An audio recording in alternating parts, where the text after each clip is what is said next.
إن الحمد لله وحده والصلاة والسلام على من لا نبي بعد أما بعد أعوذ بالله من الشيطان الرجيم بسم الله الرحمن الرحيم لقد كان لكم في رسول الله أسوة حسنة الآيات إنما بعثت لأتمم مكارم الأخلاق الحديث উপস্থিত শ্রদ্ধেয় সভাপতি মহাশয়, বিচারক মণ্ডলী ও শিক্ষক মহাশয়, আমার সামনে বসে থাকা ছোট বড় ভাই সকল, আজকে আমি আপনাদের সামনে যে বিষয়টি নিয়ে আলোচনা করব মনে করে উপস্থিত হয়েছি, সেই বিষয়টির নাম হচ্ছে উত্তম আদর্শের প্রতি হযরত মুহাম্মদ সাল্লাল্লাহু আলাইহি সাল্লাম। সম্মানীয় উপস্থিতি, বিশ্ব প্রতিপালক মহান আল্লাহ তাআলা এই পৃথিবীকে তিনি প্রত্যেক যুগে প্রত্যেক কালে নবী ও রাসূল প্রেরণ করেছেন।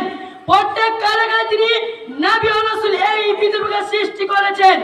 সম্মানীয় উপস্থিতি, এই পৃথিবীকে যখন মহাদুচি ও রমরমা চলছিল, ব্যভিচার অনাচার চলছিল, মা বোনদের অত্যাচার চলছিল, নির্যাতন চলছিল, সেই সময়তে সর্বকালের সর্বসেরা মানব, সবার প্রিয় মানব হযরত মুহাম্মদ মুস্তাফা সাল্লাল্লাহু আলাইহি সাল্লামকে এই পৃথিবীকে প্রেরণ করা হয়েছিল, যেন তিনি এই পৃথিবীকে শান্তি আনতে পারে, যেন তিনি এই পৃথিবীকে সমস্ত মানব জাতিকে সে খারাপ কাজের মধ্য থেকে, ব্যভিচার অনাচারের কাজ থেকে ইসলামের পথে নিয়ে যেতে পারে, শান্তির পথে নিয়ে যেতে পারে।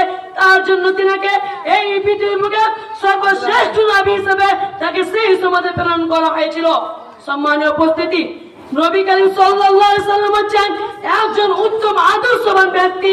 সে উত্তম আদর্শবান ব্যক্তি, সে হচ্ছেন একজন উত্তম আদর্শবান ব্যক্তি।